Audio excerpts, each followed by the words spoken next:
Baik, di sini saya akan menjelaskan latihan soal persediaan. Dimulai dari nomor 1, di sini diketahui PT ABC mencatat transaksi berikut selama bulan September 2015. Di sini sudah ada tabel pembelian dan penjualannya. Di sini jumlah kuantitas pembeliannya selama bulan September sebanyak 5.300 unit. Kuantitas penjualannya selama bulan September sebanyak 4.500 unit. Di sini sudah cukup jelas, jadi kita langsung aja masuk ke soal 1A, yaitu perhitungan persediaan September 2015 dengan metode FIFO periodik dan rata-rata tertimbang periodik. Nah, di sini kita sebenarnya bisa mengetahui berapa sisa barangnya itu dengan mengurangi jumlah pembelian dikurangi dengan jumlah penjualan. Jadi 5.300 dikurang 4.500, jadi hasilnya 800. Itu sisa barang dagangnya untuk di bulan September. Kita juga membutuhkan tabel pembeliannya untuk menghitung total per unitnya atau nilai total per unitnya. Seperti tanggal 1 pembeliannya 600, harga per unitnya 600, jadi total per unitnya itu 360.000. Nanti dijumlahkan. Untuk FIFO periodik ini pada tanggal 21 itu sisanya 300, harga per unitnya 660, jadi total per unitnya 198. Kenapa di tanggal 21 ini sisanya 300? Karena itu sudah dikurangi dengan penjualan yang dibutuhkan pada tanggal 27. Jadi tanggal 27 itu ada penjualan sebanyak 900 unit.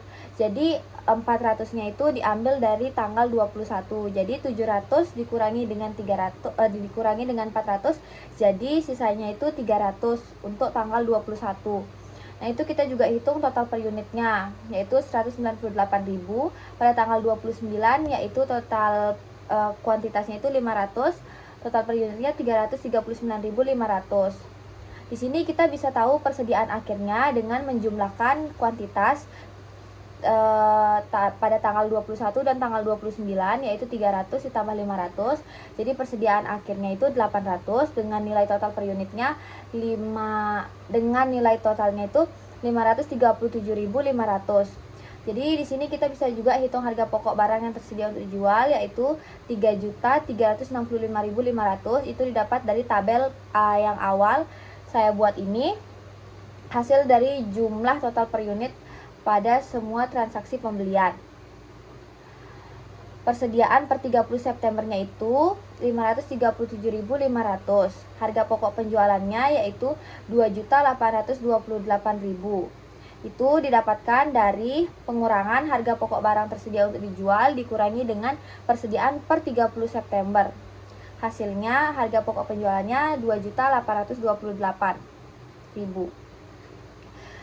Selanjutnya yaitu rata-rata tertimbang periodik. Rata-rata tertimbang periodik ini saya juga menggunakan tabel pembelian sama seperti yang di atas. Di sini tinggal dihitung biaya per unit rata-ratanya itu dengan rumus total biaya dibagi kuantitas. Jadi total biayanya itu 3.365.500 dibagi dengan jumlah kuantitasnya yaitu 5.300. Jadi biaya per unit rata-ratanya itu didapatkan 635. Persediaan akhirnya itu, untuk menghitung nilai persediaan akhirnya itu 800 dari nilai persediaan akhir itu dikali dengan 635. Hasilnya yaitu 508.000. Harga pokok barang yang tersedia untuk dijual yaitu 3.365.500 dikurangi dengan persediaan akhirnya yaitu 508.000. Di situ kita bisa mendapatkan harga pokok penjualan untuk rata-rata tertimbang periodik sebesar 2.857.500. Selanjutnya kita lanjut ke soal nomor 1B, perhitungan persediaan 30 September 2015 dengan metode FIFO perpektual dan rata-rata tertimbang perpektual. Di sini FIFO perpektual ini lebih rinci karena FIFO perpektual itu dicatat setiap ada transaksi. Kalau berbeda dengan periodik, periodik dicatat pada akhir periode. Di sini contohnya pada tanggal 1 terdapat transaksi pembelian 600 unit dengan harga per unit 600. Jadi total per unitnya 360.000. Jadi di sini kita memiliki persediaan 360.000 juga, unitnya 600. Pada tanggal 3 yaitu ada penjualan sebanyak 500 unit dengan harga per unitnya 600. Total per unitnya 300.000. Jadi persediaan sisa kita 600 dikurangi dengan 500. Jadi persediaan kita pada tanggal 3 itu 100. Lanjut pada tanggal 4 yaitu ada pembelian 1.500 unit. Total per unitnya 912.000. Jadi persediaan yang kita miliki 100 yaitu persediaan kemarin dan 1.500 pada persediaan yang baru dibeli pada tanggal 4. Begitu juga sampai ke tanggal-tanggal yang selanjutnya. Nah, nanti dari tabel di atas dapat kita ketahui bahwa jumlah barang yang dibelinya itu sebanyak 5.300 unit. Total harga pembeliannya yaitu 3.365.500. Jumlah barang yang dijual itu 4.500, HPP-nya 2.828.000. Jumlah persediaan akhirnya 800, nilai persediaan barang dagang akhirnya 537.500. Nah, kita ke rata-rata tertimbang perpektual. Perhitungan rata-rata tertimbang perpektual dan periodik di sini terlihat beda, padahal rumusnya sama. Tetapi kenapa saya bilang beda? Pada rata-rata tertimbang periodik itu akan dihitung pada akhir periode. Jadinya saya menggunakan di sini saya menggunakan total biaya dibagi kuantitas. Jadi total biayanya itu saya langsung jumlahkan selama 1 bulan itu dan kuantitasnya. Berbeda dengan perpektual di mana setiap ada transaksi itulah yang saya gunakan. Contohnya pada tanggal 1 di sini terjadi pembelian 600 unit, harga per unitnya 600. Jadi total per unitnya 360.000. Habis itu persediaannya juga sama 600 dan total per unitnya 360.000. Pada tanggal 3 terjadi penjualan 500 unit, jadi total per unitnya itu 300.000. Jadi persediaan yang kita miliki yaitu 600 kurang 500 sisa 100 dengan total per unitnya 60.000. Di sini pada tanggal 4 terjadi pembelian sebanyak 1.500 unit dengan harga per unitnya 608. Di sini terlihat harga per unit yang awalnya itu 600 terus berubah menjadi 608. Ini total per unitnya 912.000. Nah, disinilah saya langsung menggunakan saya rata-ratakan tertimbang. Maksudnya di sini untuk mencari harga per unitnya karena dia beda. Jadi di sini saya menggunakan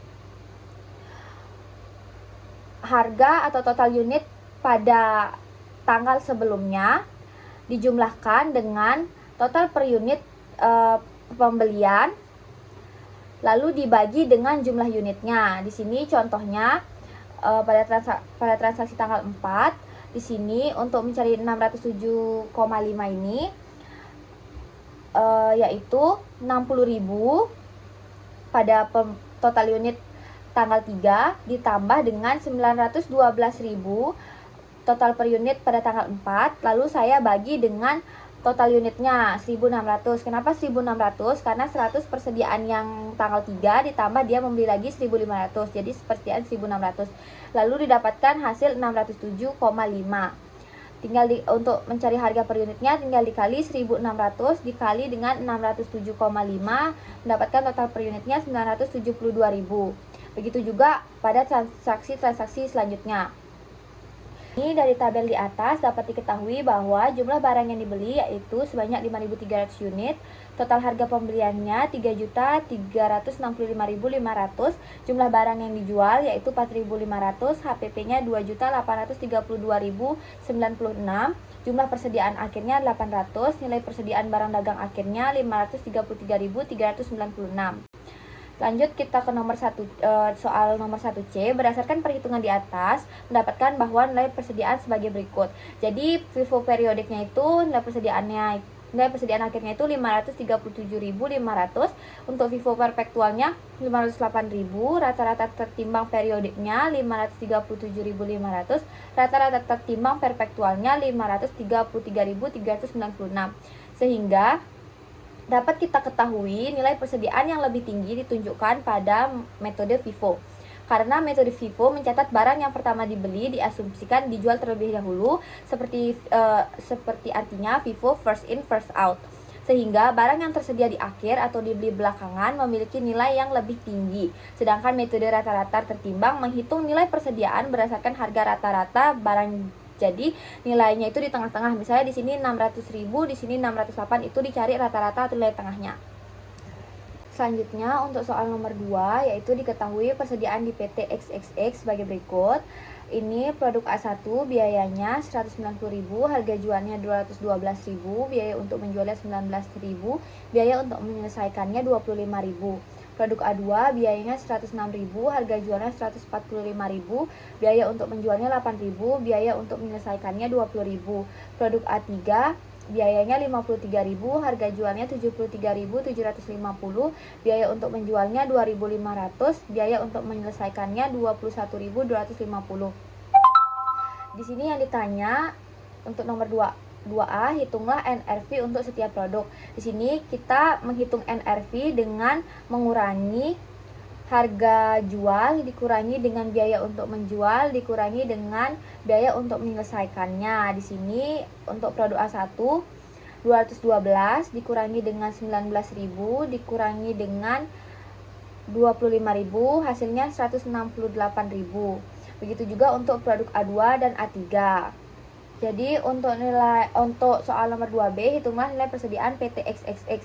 Di sini untuk cari total nilai persediaannya, untuk nilai persediaan yang akan dilaporkan itu kita menggunakan nilai yang lebih kecil di antara NRV dan yang tadi dan biayanya. Di sini untuk produk A1 nilai NRV ini lebih kecil dibandingkan nilai biaya. Jadi itu yang kita gunakan untuk total nilai persediaannya untuk produk A1. Begitupun dengan produk A2. Jadi sini karena di antara 106 dan 117 yang lebih kecil itu 106, jadi kita gunakan yang itu. Begitu juga pada produk A3. Lalu total nilai persediaannya ini kita jumlahkan, hasilnya 324.000. Itulah yang menjadi nilai persediaan yang akan dilaporkan.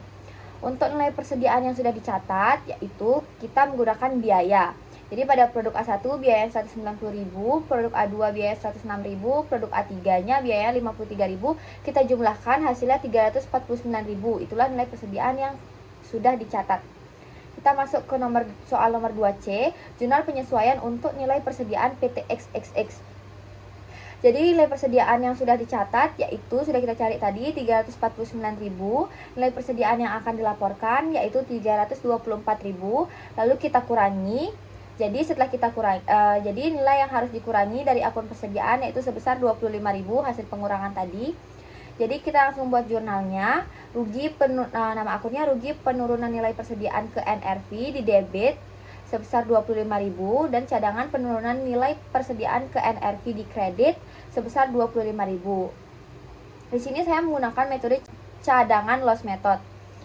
Baik, sekian penjelasan dari saya. Mohon maaf apabila ada kekurangan. Saya ucapkan terima kasih.